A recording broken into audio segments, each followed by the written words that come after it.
Let's go. What's going on, Broncos country? Hey, I'm back.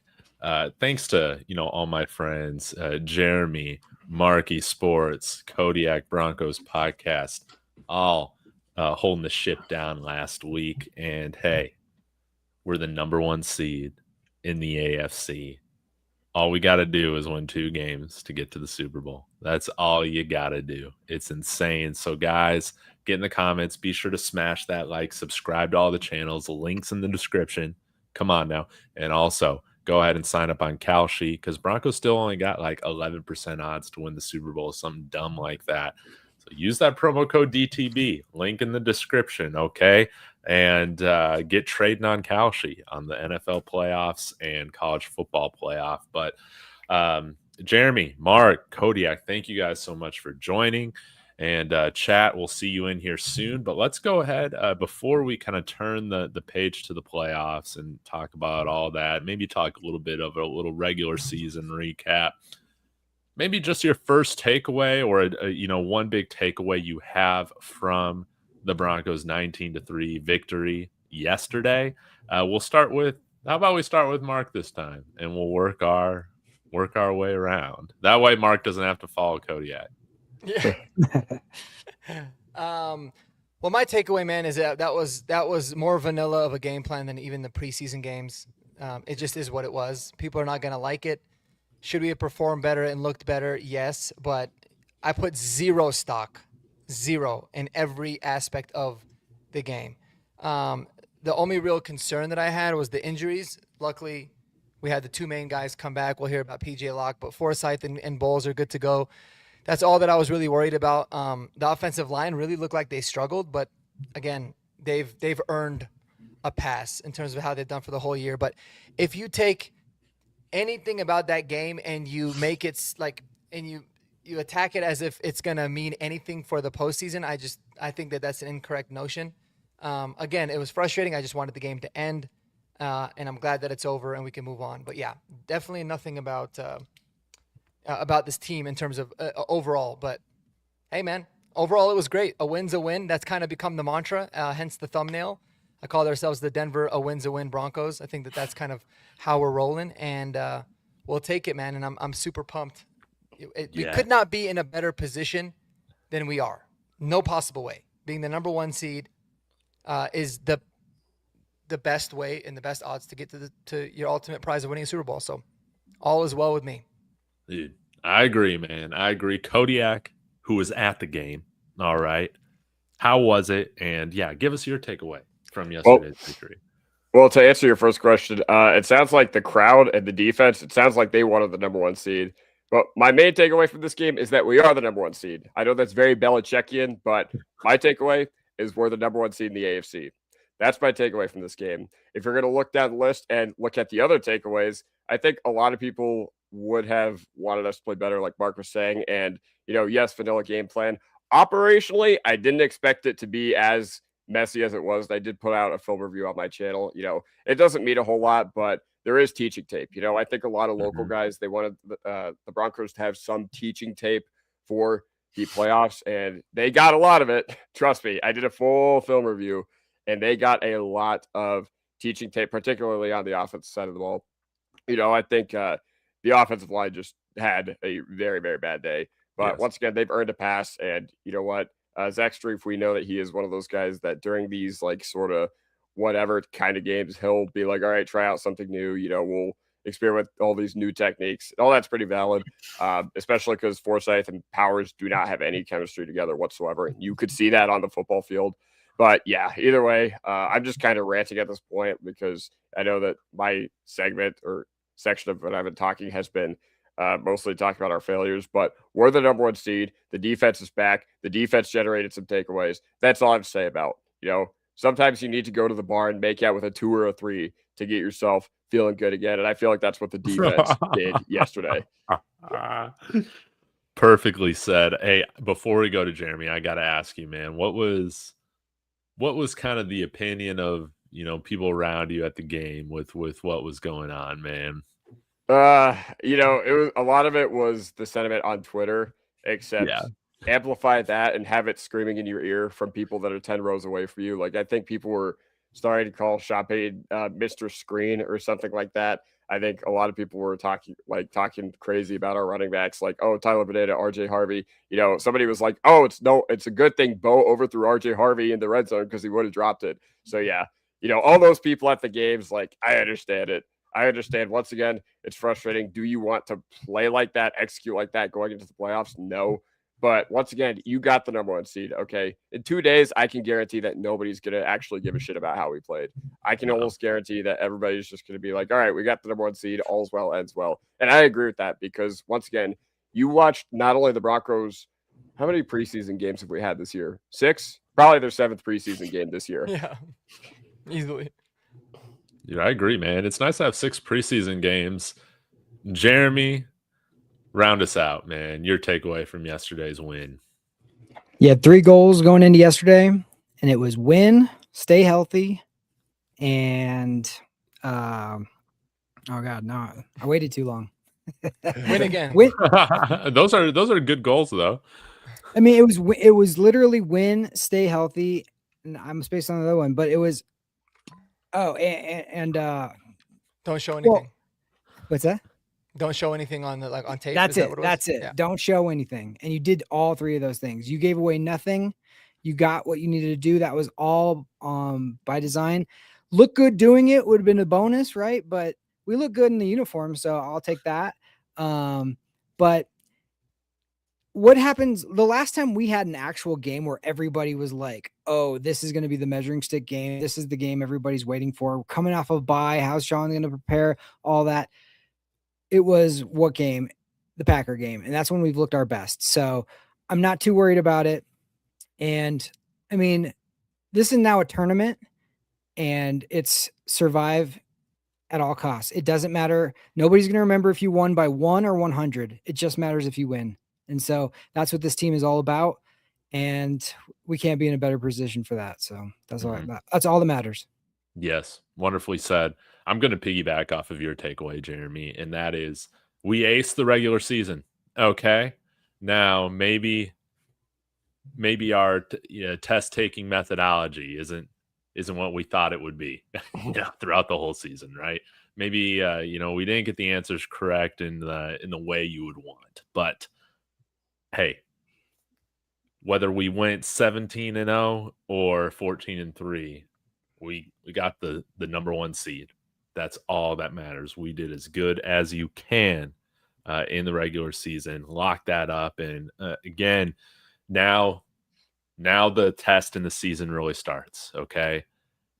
Now, Sean Payton, okay, we're willing to excuse kind of like, maybe how, I hate to use this word, maybe how ugly some of these wins can be, as long as we see this evil genius, unveil the offense come the divisional round. The real pressure's on, but what's great, this team has dealt with pressure all season, man. They are battle tested, unlike the New England Patriots. That's right. Patriot agenda. That's what it is. So I can't wait to see how the divisional round or the wild card round goes and who our opponent ends up being. But yeah, Broncos exceeded all of our expectations this year, and it was capped off finally with the victory over the Chargers. So that felt good. Want to say hello again to some people in the chat. If you're fighting, if you guys are still calling each other's names, stop that. Let's get into some of the good stuff. Eli Betts in here. Fire Aaron Glenn. He said, no doubt the Broncos got a Super Bowl defense, but is this a Super Bowl caliber offense? Does it need to be in order to win it all? Curious your guys' thoughts. I guess before we get into our kind of cover 4 segment, I think that this would be a wonderful thing to talk about. And I would love, Jeremy, to you kind of kick us off with answering this question, and we can chime in after that. Well, 2000 Ravens didn't have a Super Bowl offense. The first Big Ben Super Bowl that the Steelers won, their offense was like just protect Big Ben at all costs. Don't let him make bad decisions. So you don't need a Super Bowl offense, one, but two, we've seen this offense perform in big games against tough teams. We beat the number one offense. Remember when we were going into Dallas, everybody was talking, this is going to be the test. Can the offense keep up with Dallas? We destroyed them. Can this team overcome the number one defense in Houston? Well, in the clutch, what happened? Bo Nix made plays at the very end, got us in field goal range, win the game. We did it. Can they come back against a Super Bowl caliber team like the Eagles? They did that. They scored 33 points in the fourth quarter against the Giants. Like, we outclassed Patrick Mahomes twice this season. In the big game, once in the big game, and then beat him the second time. So like, anytime this team has had a test that they've needed to answer and show, the offense showed up. Now we're gonna get a little like worrisome. Some people will, because like yesterday, the red zone offense wasn't as efficient as we wanted, and those kind of things. But again, we were literally just telling Bo, you could tell, don't do anything stupid. Don't turn the ball over. Don't do anything that's going to result in anything. As long as we don't push this car over 35 miles an hour, we'll coast to a victory and we will win. And that's exactly what they did. And I appreciate the discipline. And that's what it's going to take. Disciplined offense, really good defense, and a good special teams, all contributing, all playing complementary football. So yeah, I definitely think this team's good enough. This offense is good enough for sure. Kodiak, Mark, any other thoughts on that? Yeah, so Eli Betts actually says, no doubt this is a Super Bowl defense. Here's the thing. Coming into this game, I don't change my sentiment just because we beat up on the Chargers backups or whatever. I was more concerned about the defense heading into the postseason than the offense. Okay, yeah. Here's why. Ever since the bye week, like, Bo Nix and this offense has been the identity of this team. And when we have played the playoff teams like Green Bay, like Jacksonville, like, we turn it around in the second half against Green Bay. But it's really been the offense doing the heavy lifting for the second half of the year, especially against the really good teams. Like the Chiefs, they were not in free fall mode when we played them. They got into free fall mode in large part because we beat them and we knocked them so far behind the 8 ball in the standings. And also, yeah, overall, once again, I think the defense, like, I have faith that they will figure it out. But I know yesterday didn't inspire a lot of confidence in people, but to respond to Eli Betts, which fire Aaron Glenn, I'm so sorry that you guys had to keep him. But yeah, overall, I was more concerned about the defense heading into the playoffs than the offense, because anytime we do have an opportunity on the offensive side of the ball to show up, we do in the big games. Under Sean Payton, that's just the way we have been. And yeah, overall, besides Buffalo last year, like in the playoffs, I can't think of a game where the offense has let us down in a big moment. Mm-hmm. Well said.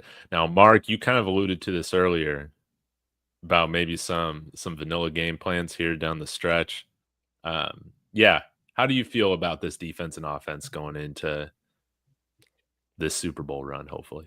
Yeah, I mean, I think the defense is been good enough, but they're going to have to be. I mean, they are the identity of this football team, in my opinion. I think we go as they go. The offense has shown that they can, pick up the weight in times when it's needed, but the biggest thing, man, is it comes down to the basic fundamentals. Like when the offense is in the red zone, they just got to score touchdowns, right? They got to be, being good on third downs is always important. Sustaining drives, controlling the clock is all important. But the biggest thing is, can they score when they're in the red zone, and can the defense hold teams out of the red zone? That's how we've won most of the season. And I think that's really what it's going to boil down to. So when they ask, like, do I think the offense is good enough? Absolutely. I mean, I've seen a lot of good from this offense, and I've seen a whole lot of bad. But the important thing is, like, don't have those game-crushing turnovers. And we've avoided those on the offensive side for the most part. It's the reason why we've been able to carry the defense's lack of getting turnovers. This is a really weird team, man. Like, we're the leaders in the NFL in sacks again. We broke our own franchise record from last year in sacks again. All the metrics show that we're really good defense, but we had a franchise low, the lowest in Broncos history, 4 turnovers in a season. And that's weird, right? Like, it's never happened. So it's like we break a lot of really good records. Like, sacks are very good. They usually mean turnovers. But we also broke a record for least amount of turnovers in a season. So that makes me think, like, it makes me very optimistic, because we've been able to win 14 games not forcing turnovers. Man, if we just flip that a little bit and we become a team that starts to take the ball away, we're not losing in the playoffs, unless we also give the ball away a lot. So Mhm. there's a lot of things to be positive about, but I do believe in this offense. The running game is always going to be a little bit of a concern, but I think it's been good enough if we're able to just sustain drives and keep doing what we do and kind of ride the course. I don't think we need to try and switch so many different things up. If it's been working, it's been working. Mhm. Jeremy, it looked like you had a thought that you wanted to say. I was just going to say, is that turnover differential or is that turnovers No, total? turnovers total. We had more than 4. No, we had 14. Did I say 4? Okay. Oh yeah. Yeah, you said 4. I was like, I think it was 14, but I do know, and I did want to check actually before that to make sure, because it might have been going into yesterday's game. No, we finished the season with 14 turnovers, so That's we, right. Okay. we went in with the lowest in franchise history, and we had it, and it ended up being the least ever. Yeah, we had 10 picks and 4 fumble recoveries, but yeah, still wild. Wow. Okay. Yeah, I don't know. We've seen Eli Manning win 2 Super Bowls. Okay. You don't exactly need to have an offense that lights the world on fire. But Mark, to your point, man, don't turn the ball over. I think that needs to be the number one priority. Unless we play the Bills, I really don't know if we'll need to play a shootout until who knows? Who knows, man? These NFC teams, I know we got some Seahawks fans in the chat. I mean, they got dynamic on fire offenses, man. So yeah, you might have to open things up against opponents like that. But I mean, I still would not be surprised if the Broncos play tight, low scoring games here in the playoffs to start. As long as it's not Buffalo. Gosh, I'm terrified of Buffalo. But Eli also saying, could J.K. Dobbins be back for the playoffs? He could be back come the AFC Championship week if the Broncos are there. Do you ride with Harvey when he comes back? We'll get into that. But I say, hey, J.K. would really help this red zone scoring, and we might just have to only survive one more game without him, and that would be huge. But yeah, guys, let's open this up a little bit, get into some of the different topics that we wanted to talk about, guys. We're kind of going with the cover 4 segment here. So all 4 of us will have a different thing to kind of generate some discussion or debate. Does anybody have one that you just got to go with right now? Or shall we start with the great Jeremy? Oh yeah. You wanted to recap the game, was it not? Oh, yeah. But more specifically, I wanted to talk about the execution on the offensive side of the ball. Okay. What do you guys make of that? Because I don't know if you guys have I don't know how far you guys have gotten into the game, but we know this game plan was super, super how do I put it? Flaccid. Okay. Now, Yes.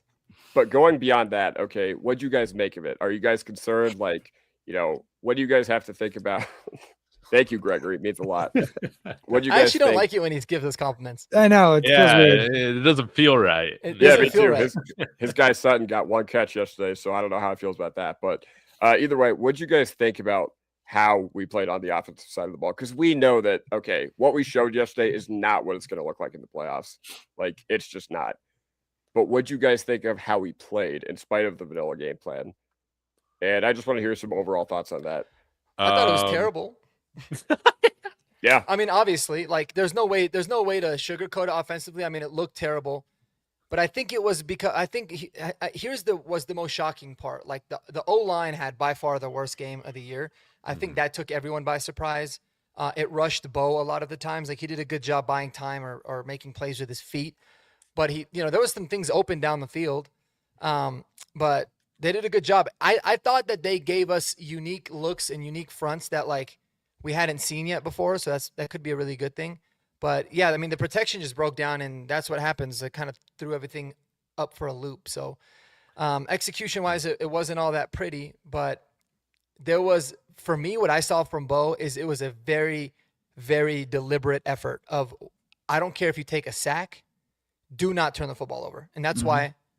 So the O-line didn't play well, but that's also why you saw Bo Nix get sacked 4 times, which is the high for the season, because it was about just don't turn the ball over. We're not going to give him anything. This is how we're going to win, and it is what it is. This was the toughest game for me to watch, I think, all season. Like, you guys know I'm a sicko. Like, I really enjoyed the Jets game. I really enjoyed the Raiders game, even though it was a mess, man. Like, for some reason, man, maybe it was because I was expecting and hoping Bo would get over 4,000 yards on the season. It just didn't happen. But yeah, the East to West passing game, the sacks, Bo not, I mean, he didn't have a great game from just like a mechanical perspective either. Just like it just seemed like he was so rushed. And him and Sean Payton, I don't think we're on the same page this game. But I'm just gonna scrap all that to Sean wanting to win, as you've put it, Mark, as what, with the least amount of planning possible or effort possible in a way.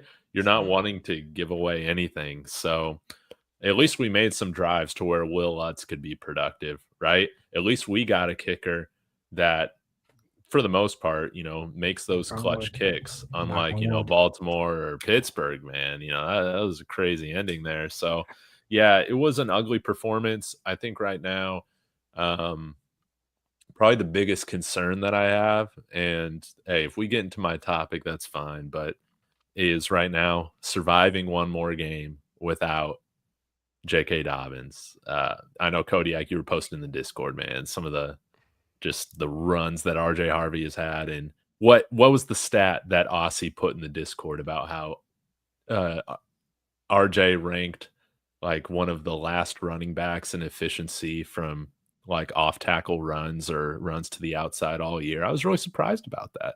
Yeah, so I don't. Oh God, you guys can't see that at all, but I'll just read it off to you guys. RJ Harvey by Luca Evans on Twitter. RJ Harvey finished the 2025 regular season ranking 48th out of 49th in qualified running backs in yards per carry when running outside the tackles. That's pretty surprising, man. It is. Well, that's because they have so coached him to stay in, and he does not want to bounce, even when he should. Like, Jaleel was seeing it so much better yesterday, and I can see the thinking going on in RJ Harvey's head of like, I was told not to go outside. I was told not to bounce it outside. So I got to just stay in the middle and run to daylight, RJ. Whatever you see, run to daylight. Dude, you don't have to just bounce it to the outside, but also, like, if it's not there in the middle, do what you do best. So I just think it was just kind of a weird game. The offensive line wasn't playing well, but Jaleel, sometimes I've seen those games a million times where one guy is obviously looking way better than the other guy. So you just got to feed that guy. I mean, Mike Shanahan for years would be like, I'm going to give three guys like some carries, and then, oh, that guy looks like he's got it today. And then now he just feeds that guy. So I think just that was the case yesterday. It's going to happen. But my goodness, RJ Harvey scored 12 touchdowns this year. So like, let's just, that's an amazing thing that nobody was expecting. I don't think so.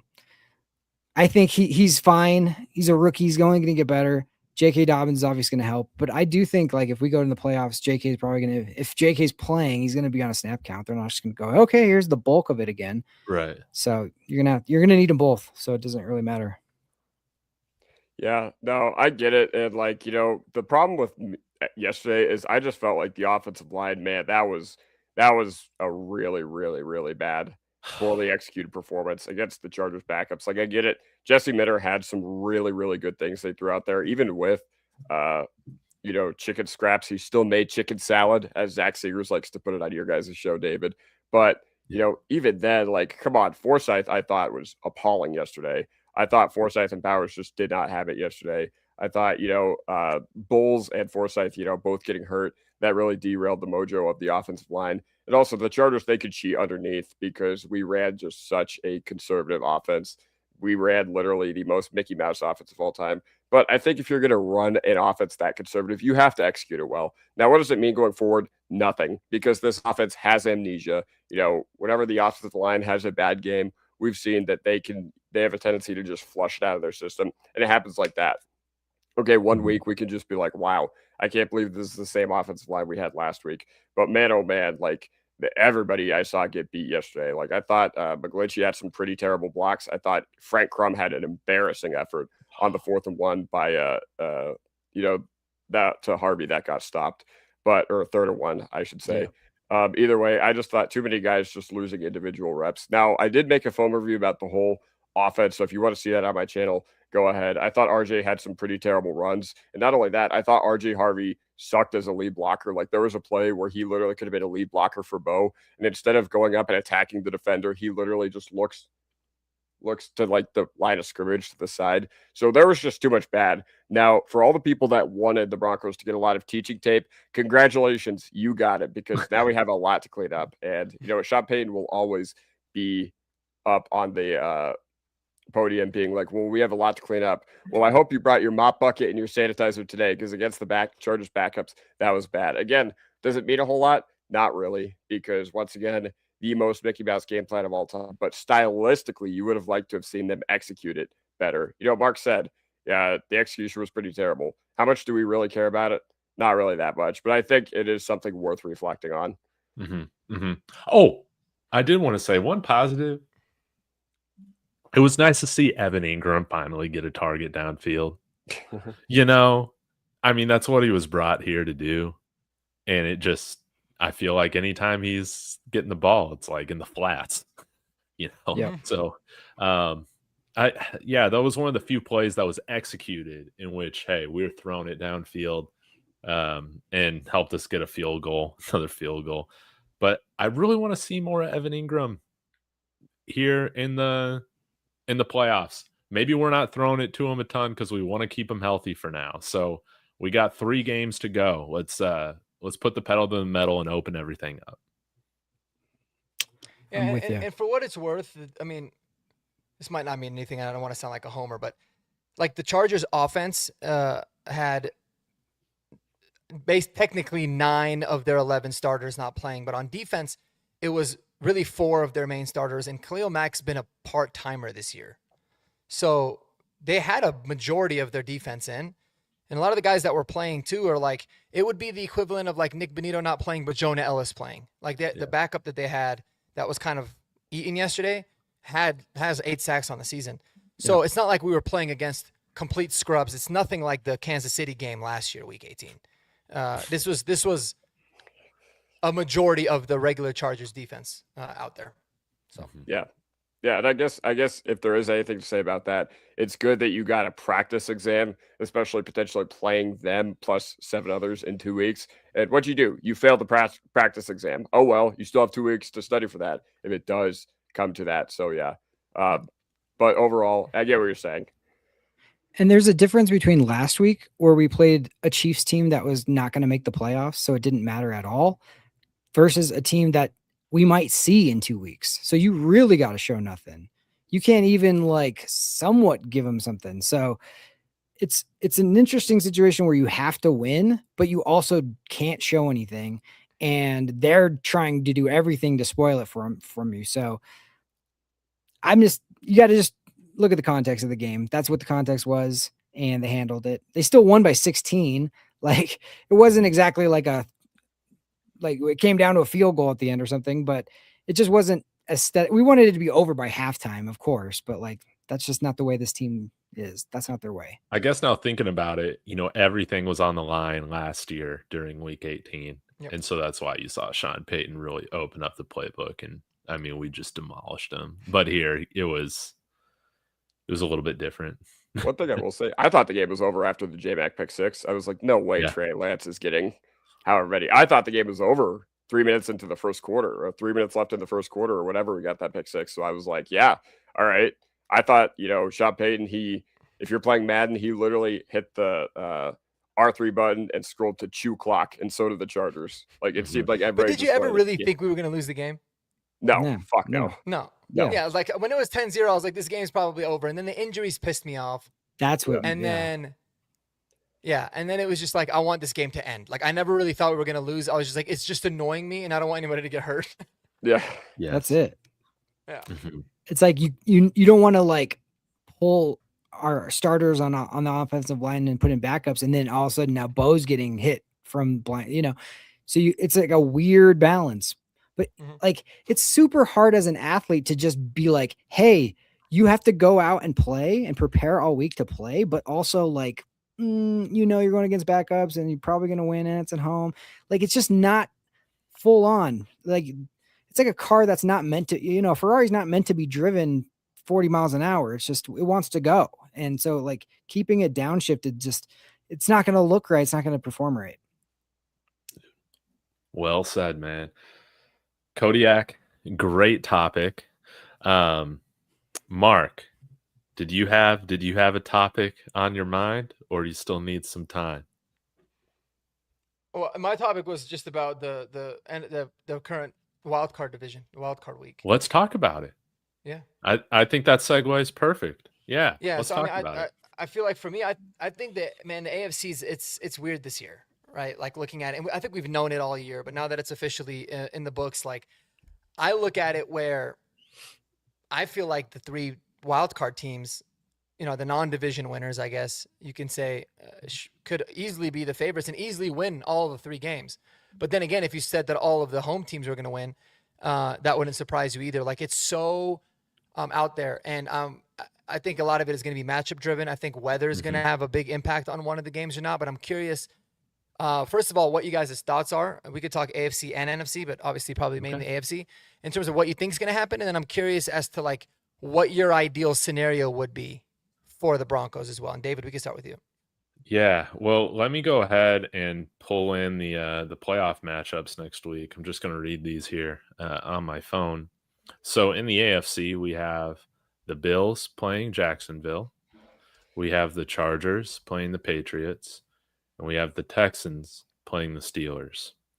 So what I am hoping is that by some miracle of the football gods, we get all hosting teams winning their games. It's hilarious that that's a miracle that the hosting teams win. I know, Yes, right? That would be phenomenal. Because the Steelers, man, I don't see them beating the Texans, but who knows? Maybe Aaron Rodgers has another amazing performance, right? A legendary performance. But out of, like, all the teams, dude, I want to play Pittsburgh. That's who I want to play. I think we can absolutely beat them. Now, in terms of the NFC, you got great matchups. Rams, Panthers. I'll be cheering for the Panthers because they're who I want us to play in the Super Bowl. Again, with Santa Clara, Super Bowl 50, everything. Plus, they're the worst team in the NFC playoffs. So, I mean, no shame in saying it. Bears and Packers. I think the Bears get it done, man. I'm a bit of a homer, but I'm going with the Bears. And then the Eagles and 49ers. This is a type of game that Kyle Shanahan drops, dude. And the Niners just. I agree. I just don't know what version of Philly we're going to get. But I'm going to go with Philly. His record against Vic Fangio is, like, wildly bad. Really? So, really? Obviously, that narrative can change. But, yeah, from what I saw a couple articles talking about it, and, like, he struggles a lot against Fangio and Fangio-style defenses. Amazing. Well, I'm going to go with probably Eagles to win there. But, yeah, all that to say, I've oscillated or rotated, I guess, I don't know, between the Chargers and Bills on, like, the team that I don't want to play the most. I don't want the Broncos to play the most. And yeah, I guess I'll go right now. I'll stick with it. I don't want us to play the Chargers, man. I don't. I would rather have the Bills and Josh Allen come in here. I know that sounds crazy. Really? Yeah. I know Chargers are going to charge, right? But, dude, Jesse Minter owns us. They make our offensive line look like trash every time we play them under Jim Harbaugh. Did you see what Tony Jefferson, or whatever his name is, he's one of the players from the Chargers, said? Yeah. Except for JL Skinner. He hates the ball, except for JL Skinner. That's his boy. He was like, screw the Broncos, y'all soft. I swear you guys suck, except for JL Skinner. He's my man. He likes JL Skinner, I guess. I don't know, man. Like, that's some pretty good fuel. I think Sean Payton will find a way to use that. Oh, like good bulletin board material. Yeah. Listen, it would still be a tough game. I think the Chargers are, they've obviously had our number, but I think I'd rather play them than the Bills. But Jeremy, what do you think? Yeah, that was one of my giddy up questions. Besides Pittsburgh, the most ideal matchup for the Broncos is the Chargers. So we know them the best, but it's just we haven't had good luck with them for whatever reason. But we owe them one from that first I mean, this game kind of didn't matter. Obviously, they weren't playing their starters, but that we should have won week 3 or whatever it was. Like we had them, and I don't know. I always feel like it's bad karma to be like, I want this team and not this team, because I feel like I'm fine with playing whoever we get. It's at home. We should win no matter what. Bring whoever you want on. That's how it is. That's how I feel about it. So I'm not going to sweat. Oh, if it could only be this. Yeah. I will say though, watching that game, I say that, but watching that game last night when it's Ravens Pittsburgh and they're both double choking, both defenses go into the crapper, both kickers go into the tank, like choke. You're like, give me the Steelers, because the Ravens, I just hate playing the Ravens. So, for us to be a Super Bowl champion, who do you think ultimately, like, how do you think the first round will play out?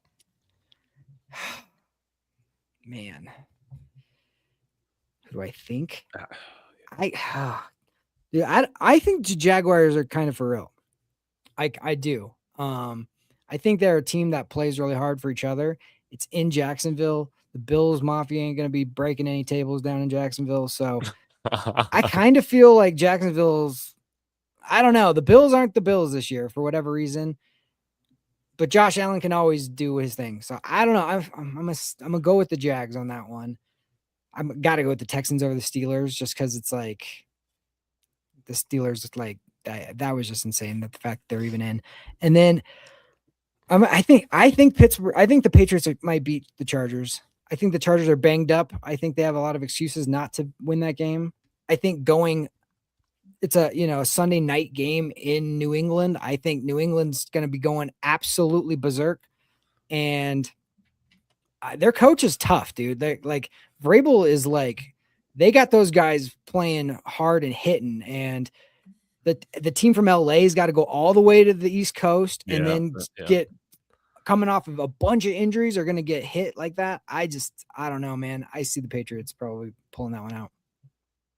Yeah, if Slater and Alt were healthy, then I would say that, the Chargers have a decent chance to go into Foxborough, but indoor team flying across the country, the weather's going to be bad. Like, I checked the forecast, because I know, Mark, you alluded to that during the video. You were just like, all right, it's going to be highly dependent on weather, because we know how dome teams or indoor teams play, especially ones that play in warm climates. What happens when they go into tough places to play? I think they crumble. Now, once again, for me, there is no ideal playoff opponent, okay? Everybody you are going to face in the playoffs is going to be tough. But here's what I would like to do. I would like to throw the clock back 10 years, and I would like us to play the Steelers, then I would like us to play the Patriots, and then I would like to play the Panthers. You know why? Because we've did it before. We did it again. That's funny. Could you imagine how crazy that would be? I feel like all exactly. I bet you Kalshi and all of the betting apps, because you know how they jocked them, and they jocked the Chiefs so hard until they were officially out of it. I bet you they still have the Chiefs with the same odds to win the Super Bowl as the Panthers. But that would be amazing. That would be amazing. Yeah, I think we're all in agreement in terms of wanting to play the Steelers, but I don't know, man. I have a feeling it's going to be the Chargers. I really do. I think they're going to beat New England. Dude, if they beat New England, and yeah, I can totally see them doing it. I can totally see them beat New England. I know it's on the road, but dude, there's just something about how that team plays that they're just inevitable. It's a perfect match. Like, honestly, the Patriots is probably the best matchup for the Chargers, because their O-line sucks, and the Patriots, of all the teams left, have the worst pass rush. So that kind of offsets a little bit. And yeah, I mean, and the Patriots haven't really, faced elite opponents and guys that are kind of tough you out a little bit. So, it could be tough. It feels like the Patriots are where we were last year.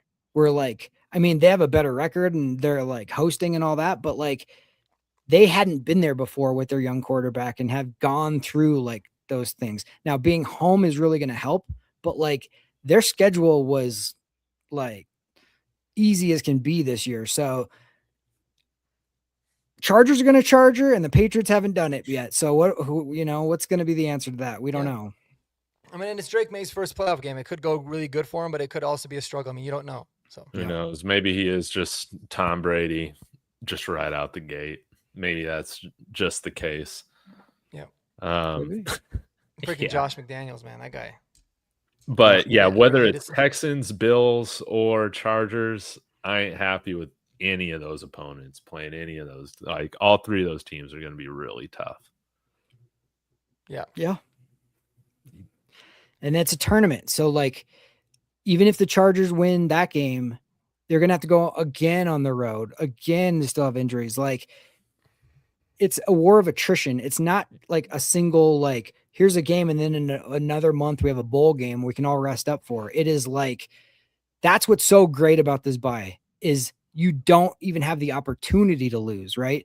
Going into this season, what did we want? We wanted to get past the first round of the playoffs. Well, we've already done that because we don't even have to play the first round of the playoffs. So that's the best news.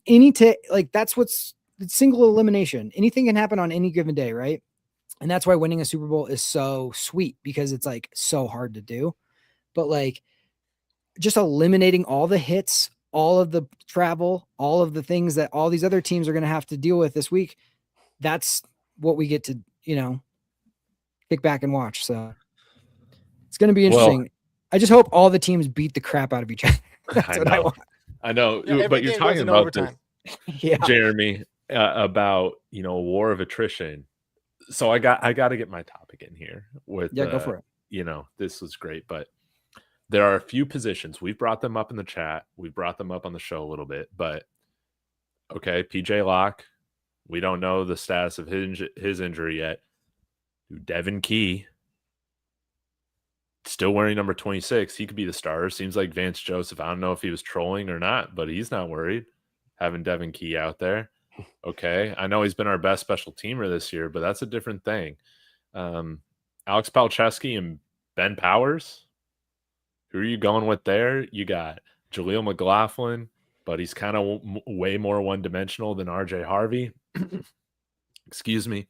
You got Justin Sternad, which, I mean, you guys were talking about this in your post game yesterday about how, man, he's been our best linebacker this year. And are we really going to put him on the bench in a playoff game if Dre Greenlaw returns and keep Alex Singleton out there? Are we really going to do that? Are we going to self-sabotage like that?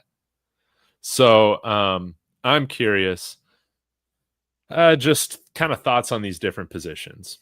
How would you want to, run these rotations or the lineups or whatever? And do you expect Sean Payton to do anything different than what we've seen in the regular season? Kodiak, I'll start with you. Okay, so I'm going to work from backwards to forwards on this one. So the first one was inside linebacker, right?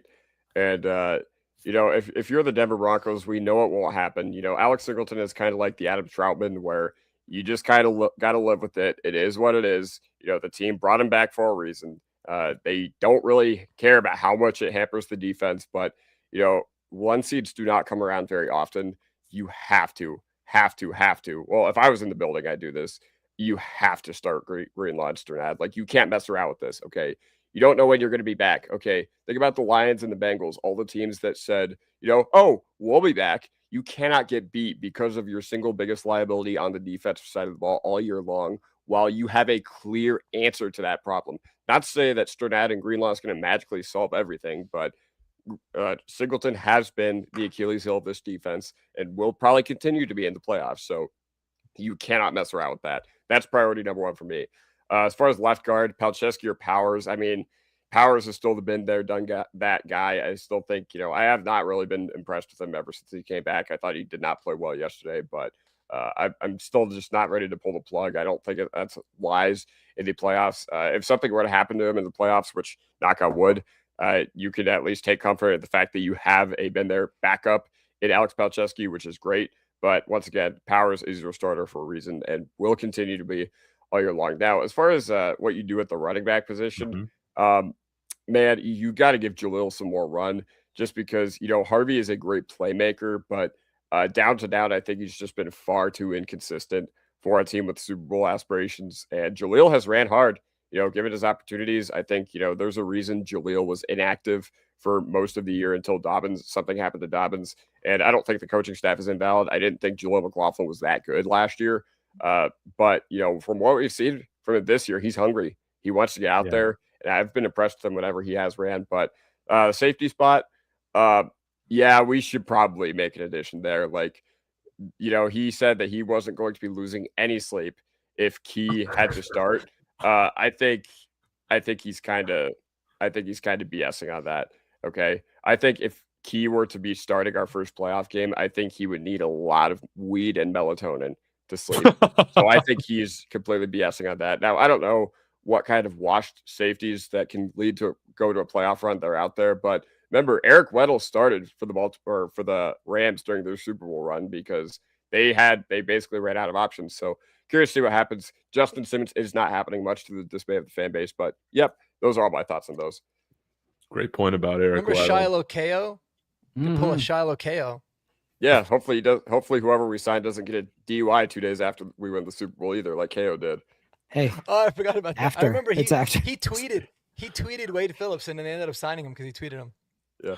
KO made that huge like onside recovery in the AFC Championship. So Yep. Oh, that's right. Yep. Yeah. And I remember he got the pick in the last regular season game against the Chargers. I think something happened to Stewart, and I think KO ended up coming up big with the pick.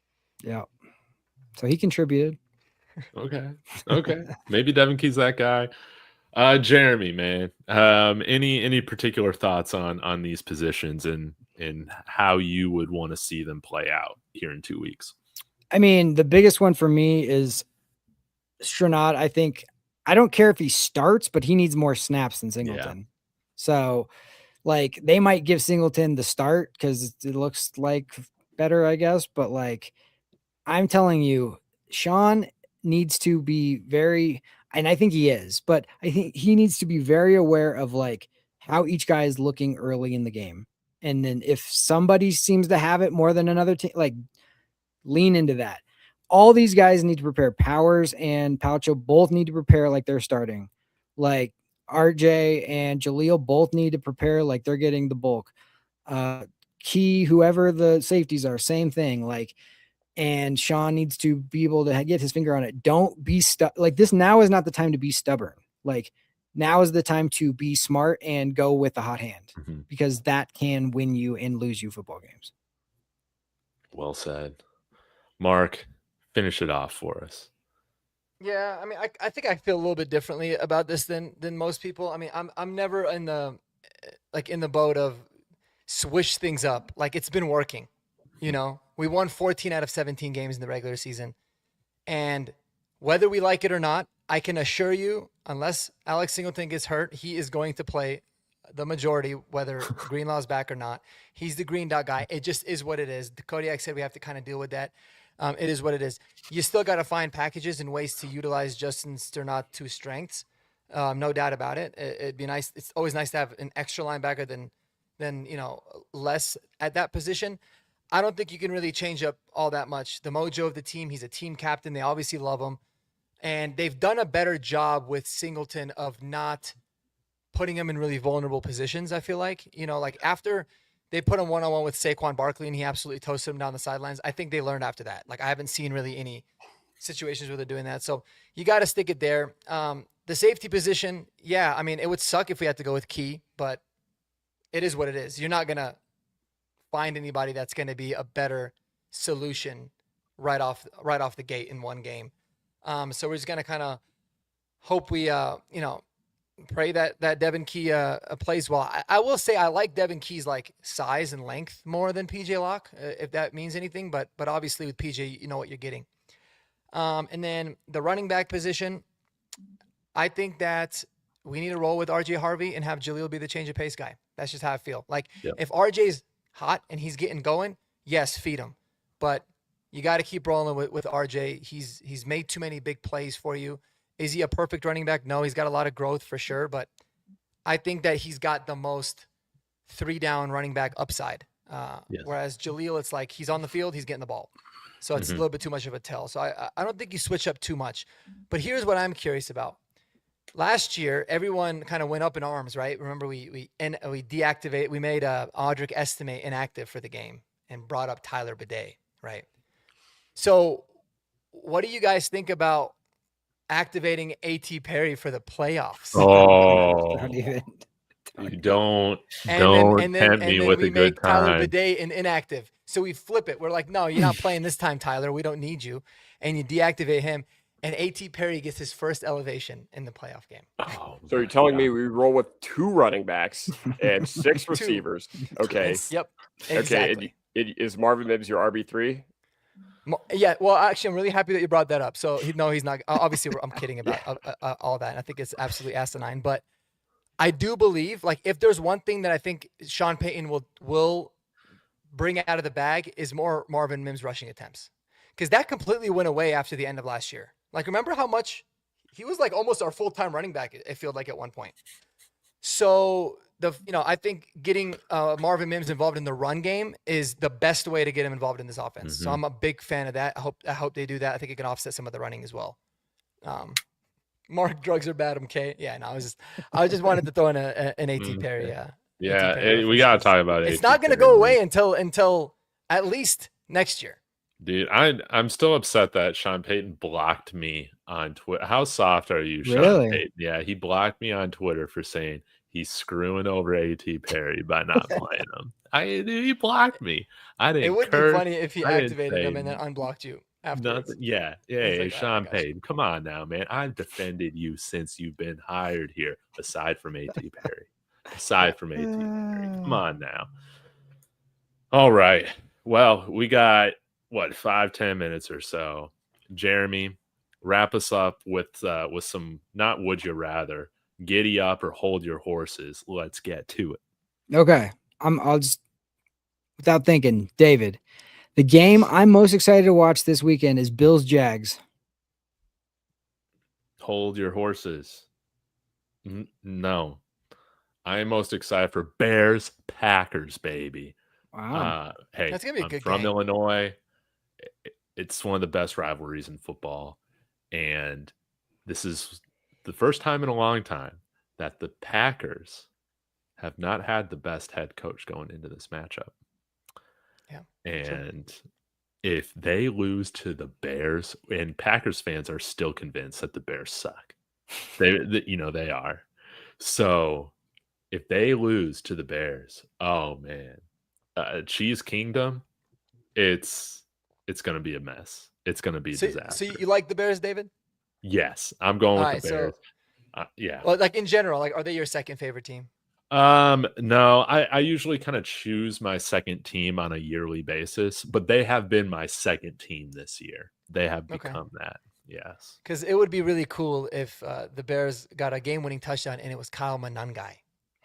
Dude, yes. Hey, we all got a reason to cheer for the Bears on this team, right? Or on this show. So, great question, Jeremy. But it's not the AFC I'm looking forward to. It's the NFC battles I'm most interested in this week. All right. Like it. Very interesting. Let's go, Kodiak. The lack of red zone success this past couple of weeks from the offense worries you. Yes, absolutely. Like, once again, I don't think it meant a whole lot in this game because, once again, the bidet, like, swing pass on third down on the first drive of the game, that call was so conservative, it made George Bush look like he's a member of the Green Party. Okay. Like, I thought we did too much. There was a lot of conservative stuff, and we had a lot of just really, really weird plays in the red zone. Like, it literally looked like a Madden playbook out there. We ran mesh. I don't know how many times we ran mesh spot, like 8,000 times. I was like, ooh, I recognize that because that's what I run when I'm in the red zone with my college football teams. So, Love mesh. Like, I would say it doesn't from this past game, but it does in the Kansas City game because, that still meant a lot. And that was like a game where we played really, really well on the offensive side of the ball. But the only thing we struggled to do was finish our drives. And you know it. You can blame Sutton. You can blame whoever you want for that. But, yeah, it does worry me. Now, once again, we could still hang on to the Green Bay game because we did a great job of finishing our drives in that game.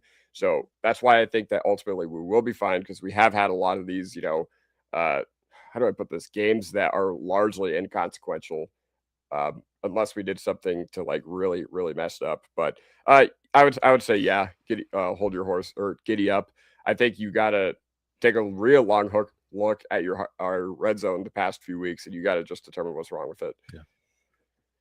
Yep, and they got 2 weeks to do it, so I think they will for sure. All right, Mark, this one, and feel free to jump in. Anybody else that disagrees, but which statement is most surprising if we could go back in time 3 months ago.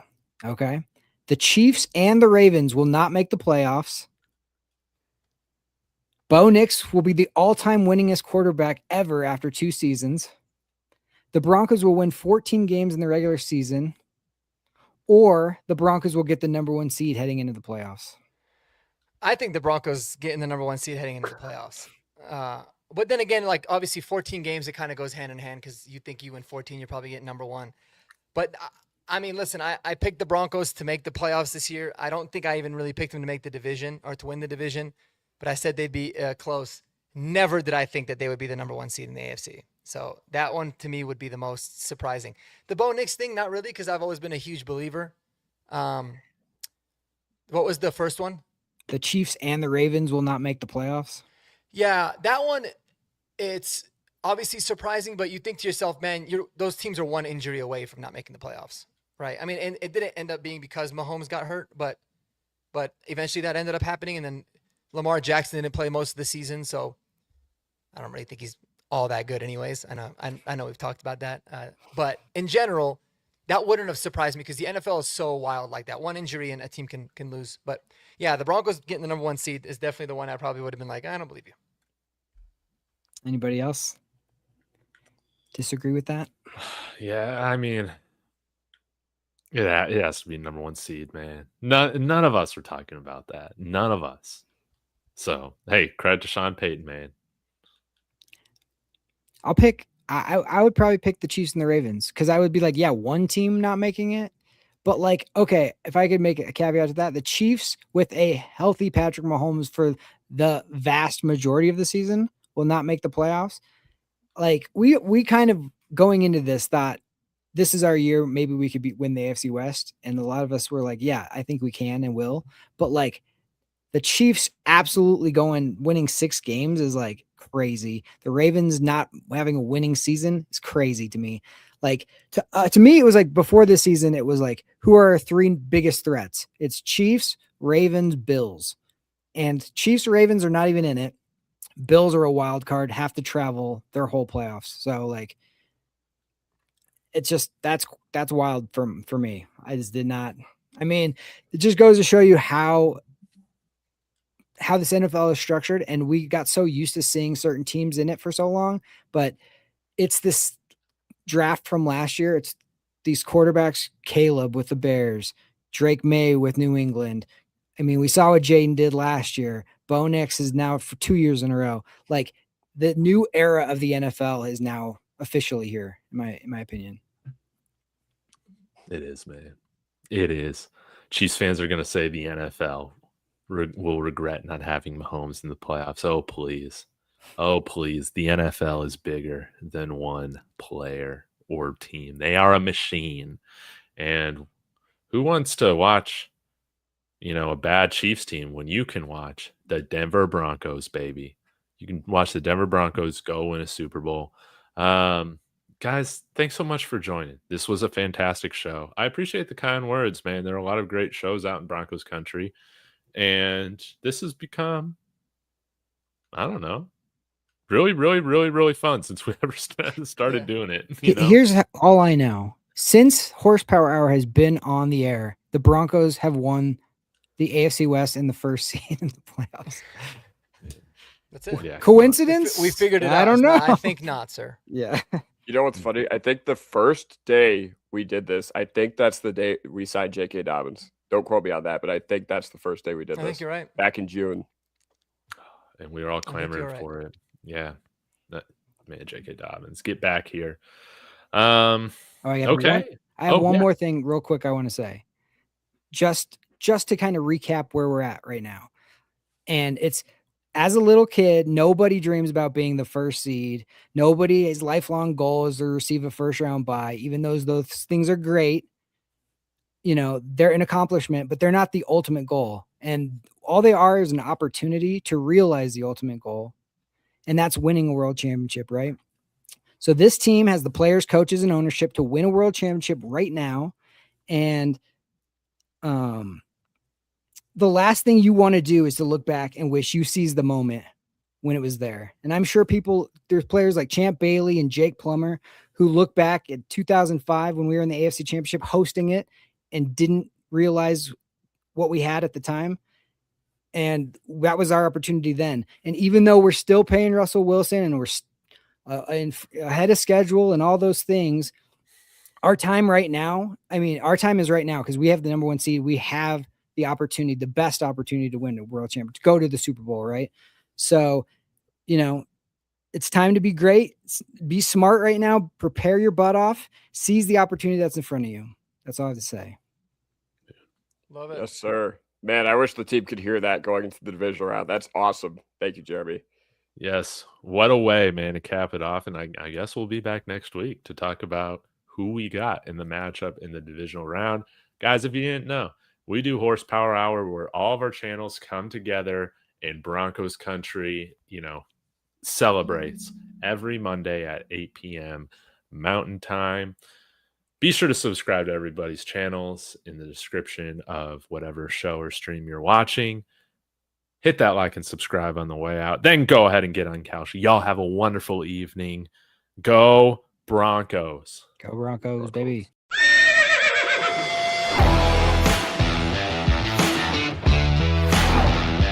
God bless Bo Nix. That's sacrifice. He's grabbed and he's going to be sacked.